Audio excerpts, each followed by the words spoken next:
അസ്സലാമു അലൈക്കും വറഹ്മത്തുള്ളാഹി അൽഹംദുലില്ലാഹി റബ്ബിൽ ആലമീൻ അല്ലാഹുമ്മ സ്വല്ലി അലാ മുഹമ്മദിൻ വഅലാ ആലി മുഹമ്മദ് റബ്ബി ഇശ്റഹ് ലി സദ്രി വയസ്സിർ ലി അംരി വഹ്ലുൽ ഉഖ്ദത മിൻ ലിസാനി യഫ്ഖഹു ഖൗലി. സഹോദരങ്ങളെ, നമ്മൾ എന്തുകൊണ്ടാണ് മുസ്ലിങ്ങൾ എന്ന് പറയുന്നവർ ചണ്ടികളും ചവറുകളും പോലെ ആയിപ്പോയതെന്ന് നിങ്ങൾക്കറിയുമോ സഹോദരങ്ങളെ? പലപ്പോഴും പലരും ചർച്ചയിൽ പറയാറുണ്ട്, എന്തുകൊണ്ടാണ് എവിടെ പോയാലും മുസ്ലിങ്ങൾക്ക് പ്രയാസം, പ്രതിസന്ധി, ദുഃഖങ്ങൾ, ദുരിതങ്ങൾ, സങ്കടങ്ങൾ, ഇതെല്ലാം എന്തുകൊണ്ടാണ്?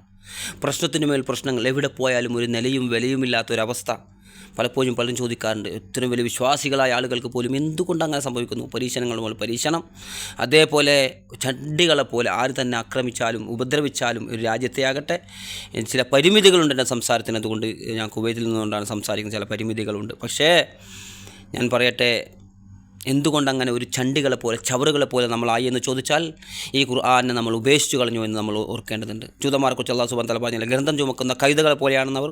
അവർക്ക് ഗ്രന്ഥങ്ങൾ നൽകപ്പെട്ടിരുന്നു, പക്ഷേ അവർ അതിനെ ഉൾക്കൊണ്ടില്ല. അതനുസരിച്ച് യഥാർത്ഥത്തിൽ അത് ഉൾക്കൊണ്ട് ജീവിച്ചില്ല അവർ.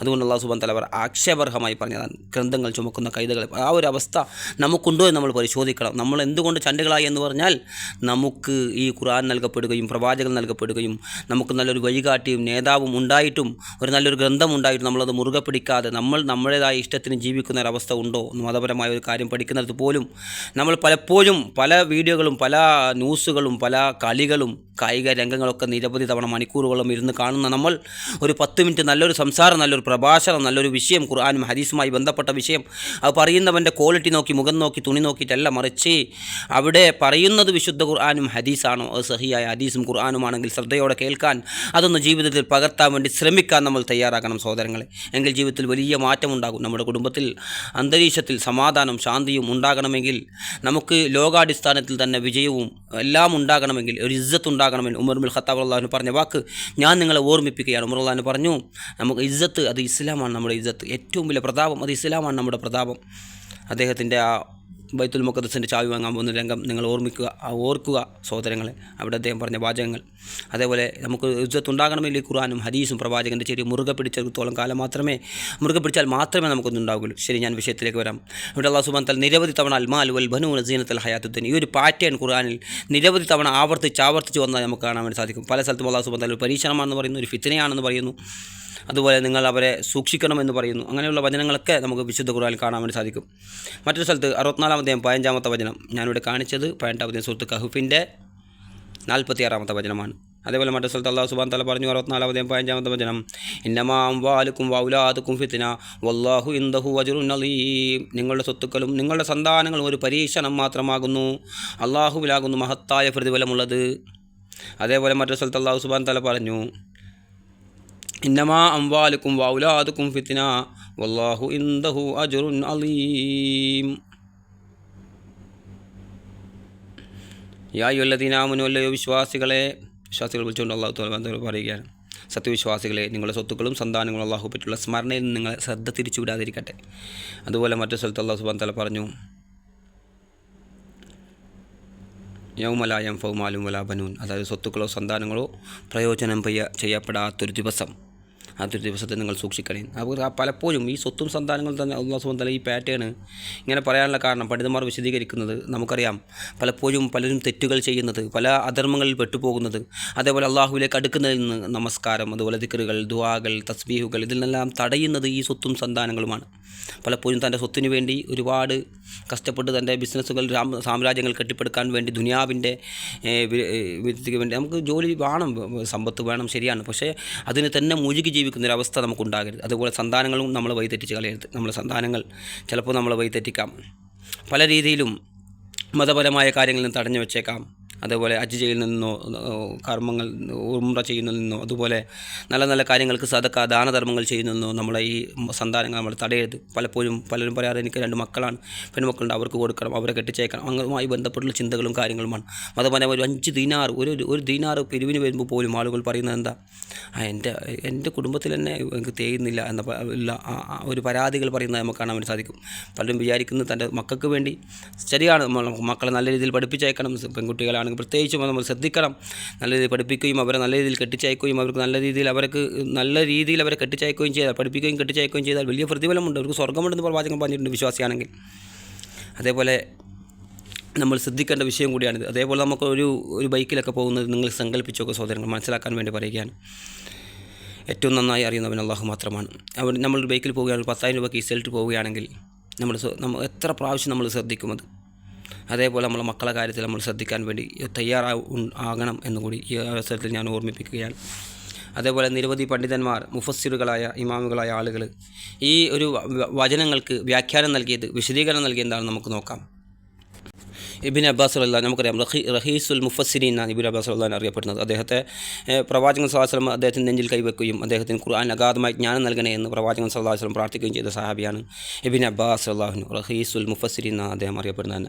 അദ്ദേഹം നൽകുന്ന വിശദീകരണം സൂറത്തുൽ കഹ്ഫിൻ്റെ 18-ാമത്തെ 46-ാമത്തെ ഈ വചനത്തിന് സ്വത്തും സന്താനങ്ങളും ഐഹിക ജീവിതത്തിൻ്റെ അലങ്കാരങ്ങളാകുന്നു എന്ന വചനത്തിന് ഇബ്നു അബ്ബാസ് റളിയല്ലാഹു അൻഹു നൽകുന്ന വ്യാഖ്യാനം ഇപ്രകാരമാണ്: സ്വത്തും സന്താനങ്ങളും മനുഷ്യൻ്റെ കൺകുളിർമയും ദുനിയാവിലെ ഭംഗിയുമാണ്, എന്നാൽ അവ നശ്വരമാണ്, അഥവാ നശിച്ചു പോകുന്നതാണ്. അതിനുശേഷം വരുന്ന ബാഖിയാത്തു സാലിഹാത്ത് സൽക്കർമ്മങ്ങളാണ് ശാശ്വതം. അതേ വചനത്തിലെ ബാഖിയാത്തു സാലിഹാത്ത് എന്ന വചനത്തെ അദ്ദേഹം കൂടുതൽ വിശദീകരിച്ച് അദ്ദേഹം പറഞ്ഞു, അവിടെ നിസ്കാരങ്ങൾ, അതുപോലെ ദിക്റുകൾ, ദുആകൾ, സുബ്ഹാനല്ലാഹ്, അൽഹംദുലില്ലാഹ്, വലാ ഇലാഹ ഇല്ലല്ലാഹു, അല്ലാഹു അക്ബർ എന്നിങ്ങനെയുള്ള തസ്ബീഹുകൾ അധികരിപ്പിക്കുക, ഇതാണ് ബാക്കിയാകുന്ന സൽക്കർമ്മങ്ങൾ എന്നുള്ള ഇബ്നു അബ്ബാസ് റളിയല്ലാഹു അൻഹു ഇവിടെ വിശദീകരിക്കുന്നതായി നമുക്ക് ഈ ഒരു ആയത്തിൻ്റെ വിശദീകരണത്തിൽ പറയുന്നതായി കാണാൻ വേണ്ടി സാധിക്കും. ഇബ്നു കസീർ റഹ്മത്തുള്ളാഹി നമുക്കറിയാം, അദ്ദേഹത്തിൻ്റെ പ്രശസ്തമായ തഫ്സീറുൽ ഖുർആനുൽ അലീം എന്ന ഗ്രന്ഥത്തിൽ അദ്ദേഹം എഴുതുന്നു, മനുഷ്യർക്ക് ഈ ലോകത്ത് ഏറ്റവും പ്രിയപ്പെട്ട 2 കാര്യങ്ങളാണ് സ്വത്തും മക്കളും, സ്വത്തും സന്താനങ്ങളും. എന്നാൽ അവ കേവലം ഒരു ബാഹ്യമായ അലങ്കാരം, സീനത്ത് മാത്രമാണ്. അതെ അല്ലാഹു സുബ്ഹാനഹു വ തആല പറഞ്ഞല്ലോ, സീനത്തുൽ ഹയാത്തി ദുനിയ, സീനത്ത് മാത്രമാണ്. മനുഷ്യൻ വിചാരിക്കുന്നത് ഇതൊക്കെ തൻ്റെ കൂടെ എപ്പോഴും ഉണ്ടാകുമെന്നാണ്. എന്നാൽ പരലോകത്ത് ഇതിനേക്കാൾ ഉത്തമമായത് അള്ളാഹു വിശ്വാസികൾക്കായി ഒരുക്കി വച്ചിട്ടുണ്ട്. ഇമാം ഇബ്നു കസീർ അതിനെ സമർത്ഥിക്കുന്നത് മറ്റൊരു ഉദാഹരണം പറഞ്ഞുകൊണ്ട്, അതായത് വിശുദ്ധ ഖുർആൻ സൂറത്ത് ആലിമ്രാൻ 14-ാമത്തെ വചനം അദ്ദേഹം ഇവിടെ സൂചിപ്പിക്കുന്നുണ്ട്. അദ്ദേഹം പറയുന്നത്, അവിടെ അല്ലാഹു സുബ്ഹാനഹു വ തആല പറഞ്ഞല്ലോ പരലോകത്ത് ഒരുക്കി വെച്ചതിനെക്കുറിച്ച്. ഇമാം ഖുർത്തുബി തൻ്റെ വ്യാഖ്യാതമായ അതിൻ്റെ പരിഭാഷയിൽ അദ്ദേഹം പറയുന്നത്, തൻ്റെ ഗ്രന്ഥത്തിൽ ഇമാം ഖുർത്തുബി പറയുന്നത്, അദ്ദേഹം കുറച്ചും കൂടി മനഃശാസ്ത്രപരമായി വിശകലനം ചെയ്തതായിട്ട് നമ്മൾ കാണുന്നത്, സ്വത്തും സന്താനങ്ങളും മനുഷ്യൻ്റെ ഹൃദയത്തെ അള്ളാഹുവിനെ ഓർക്കുന്നതിൽ നിന്ന് തിരിച്ചുവിടാൻ ഏറ്റവും വലിയ കാര്യങ്ങളാണ്. അതെ, ഞാൻ നേരത്തെ സൂചിപ്പിച്ചല്ലോ, പലപ്പോഴും നമ്മളെ വഴിതെറ്റിച്ച് വിടാറുണ്ട് സ്വത്തും സന്താനങ്ങളും. മക്കൾ പ്രത്യേകിച്ച് നമ്മൾ ശ്രദ്ധിക്കേണ്ട ഒരു കാര്യം കൂടിയാണ്. അദ്ദേഹം പറയുകയാണ്, സ്വത്തുകൾ വർദ്ധിക്കാനുള്ള ആഗ്രഹവും മക്കളോടുള്ള അമിതമായ സ്നേഹവും മനുഷ്യനെ പരലോക ചിന്തയിൽ നിന്ന് അശ്രദ്ധനാക്കുന്നു. അതുകൊണ്ട് തന്നെയാണ് ഖുർആൻ ഇവയെ ഫിത്ന, പരീക്ഷണം എന്ന് വിളിച്ചതെന്ന് അദ്ദേഹം വിശദീകരിക്കുന്നു. ഇവയെ അള്ളാഹുവിൻ്റെ വഴിയിൽ ഉപയോഗിച്ചാൽ അത് അനുഗ്രഹവും അല്ലെങ്കിൽ അത് ശാപവുമായി മാറും. ഇവിടെ നമ്മൾ പ്രത്യേകം ശ്രദ്ധിക്കേണ്ടത്, നിങ്ങൾ ചിലപ്പോൾ പകുതിക്കുന്നൊക്കെ കേട്ട ആളുകൾ പോകും, ഇതൊരു ബുദ്ധിമുട്ടാവും, മക്കളും സന്താനവും ഒരു ബുദ്ധിമുട്ടാണെന്ന് എവിടെയും പറയുന്നില്ല. തഫ്സീറുകളിലൊക്കെ നമുക്ക് വിശദമായി വായിക്കുമ്പോൾ കാണാം. അത് നല്ല രീതിയിൽ ഉപയോഗിക്കുന്ന ആളുകൾക്ക് വലിയ വിജയമാണ്. സദക്ക, ഒരുപാട് സമ്പത്തുണ്ട്, ഒരുപാട് സദക്ക, നമുക്കറിയാം ഒരുപാട് സഹാബികൾ, വലിയ സമ്പന്നരായ സഹാബികൾ ഉണ്ടായിരുന്നു. നല്ല രീതിയിൽ ചിലവഴിച്ച് അവർ ഉന്നതിയിലെത്തി. ചിലവഴിച്ചത് കൊണ്ട് മാത്രം വലിയ വലിയ സദക്കകൾ ചെയ്യാം, ദാനധർമ്മങ്ങൾ ചെയ്യാം, കുടുംബത്തിന് വേണ്ടി കൊടുക്കാം. കുടുംബത്തിന് വേണ്ടി നൽകുന്ന ഏറ്റവും വലിയ സദക്ക എന്നൊക്കെ നമുക്കറിയാം. ഹസനുൽ അൽ ബസരി റഹ്മത്തുള്ളാഹി അദ്ദേഹം നൽകുന്ന വിശദീകരണം, മുൻകാല താബി പണ്ഡിതനാണ് അദ്ദേഹം. പല മനുഷ്യരും തങ്ങൾ അള്ളാഹു സ്വത്തും സന്താനങ്ങൾ നൽകുന്നത് കാണുമ്പോൾ തങ്ങൾ അള്ളാഹുവിന് ഏറ്റവും പ്രിയപ്പെട്ടവരായതുകൊണ്ടാണ് ലഭിക്കുന്നത് എന്ന് തെറ്റിദ്ധരിച്ചു പോകാറുണ്ട്. അദ്ദേഹം 35-ാമത്തെ സൂറത്ത് ഫാത്തിറിൽ 34-ാമത്തെ അതിൻ്റെ ആയത്ത് ഇവിടെ ഉദ്ധരിക്കുന്നുണ്ട്. അദ്ദേഹം കേവലം ഈ സ്വത്തും സന്താനങ്ങളും ഒരു പരീക്ഷണം മാത്രമാണെന്ന് അദ്ദേഹം പറയുന്നു. ഹസൻ അൽ ബസരി റഹ്മത്തുള്ളാഹി. ഇവിടെ നമ്മൾ ഓരോരുത്തരും മനസ്സിലാക്കേണ്ടത്, സ്വത്തോ സന്താനങ്ങളോ ഇതൊന്നും വലിയ കുറ്റമല്ല ചെയ്യുന്നതല്ല, മറിച്ച് കുറ്റപ്പെടുത്തുകയോ ചെയ്യുന്നില്ല. എന്നാൽ അള്ളാഹു, അതായത് മുഫസ്സിറുകൾ, മുൻകാല പണ്ഡിതന്മാർ ആരും കുറ്റപ്പെടുത്തുന്നില്ല. ഇവിടെ അവർ ഓർമ്മിപ്പിക്കുകയാണ്, അവ അള്ളാഹു നൽകിയ ഭംഗിയുള്ള അനുഗ്രഹങ്ങൾ തന്നെയാണ്. എന്നാൽ അവരോടുള്ള അമിതാവേശം കാരണം മനുഷ്യൻ തൻ്റെ യഥാർത്ഥ ലക്ഷ്യമായ പരലോകത്തെയും സൽക്കർമ്മങ്ങളെയും മറന്നു പോകരുത് എന്ന ശക്തമായ ഓർമ്മപ്പെടുത്തലാണ് മുഫസ്സിറുകൾ നൽകുന്നത്. പലപ്പോഴും വെള്ളിയാഴ്ചകൾ നമ്മൾ ഈ ഒരു അധ്യായം പാരായണം ചെയ്യാറുണ്ട്. പലപ്പോഴും നമ്മളത് കൃത്യമായി നമ്മൾ ഓരോ പദങ്ങൾ, നമുക്ക് അറിയാവുന്ന പദങ്ങൾ നമ്മൾ ശ്രദ്ധിച്ച് നോക്കുകയാണെങ്കിൽ നമുക്ക് ഒരുപാട് അർത്ഥങ്ങളിൽ നിന്നും ഒരുപാട് കാര്യങ്ങൾ ഗ്രഹിക്കാനും മനസ്സിലാക്കാനൊക്കെ സാധിക്കും.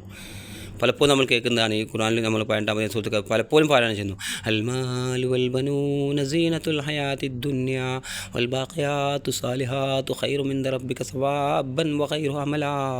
സ്വത്തും സന്താനങ്ങളും ഐഹിക ജീവിതത്തിൻ്റെ അലങ്കാരങ്ങളാണ്, എന്നാൽ നിലനിൽക്കുന്നത് സൽക്കർമ്മങ്ങളാണെന്ന് അല്ലാഹു സുബ്ഹാനഹു വ തആല ഇവിടെ പറയുന്നു. നല്ല രീതിയിൽ കാര്യങ്ങൾ പഠിക്കാനും മനസ്സിലാക്കാനും ജീവിതത്തിൽ അത് പകർത്താനും യഥേഷ്ടം മറ്റുള്ളവരോട് പറയാനും അല്ലാഹു സുബ്ഹാനഹു വ തആല തൗഫീഖ് നൽകുമാറാകട്ടെ. മുസ്ലിം സമുദായത്തിന് അല്ലാഹു സുബ്ഹാനഹു വ തആല ഇജ്ജത്ത് നൽകാൻ അല്ലാഹുമ്മ ഇസ്സൽ മുസ്ലിം വൽ മുസ്ലിം ഇജ്ജത്ത് അല്ലാഹു സുബ്ഹാനഹു വ തആല പ്രദാനം ചെയ്യുമാറാകട്ടെ. اللهم اعز الاسلام والمسلمين واذل الشرك والمشركين اللهم اعز الاسلام والمسلمين واذل الشرك والمشركين اللهم اعز الاسلام والمسلمين واذل الشرك والمشركين. പ്രിയപ്പെട്ടവർ, എല്ലാവർക്കും അല്ലാഹു സുബ്ഹാനഹു വ തആല പൊറുത്തു നൽകുമാറാകട്ടെ.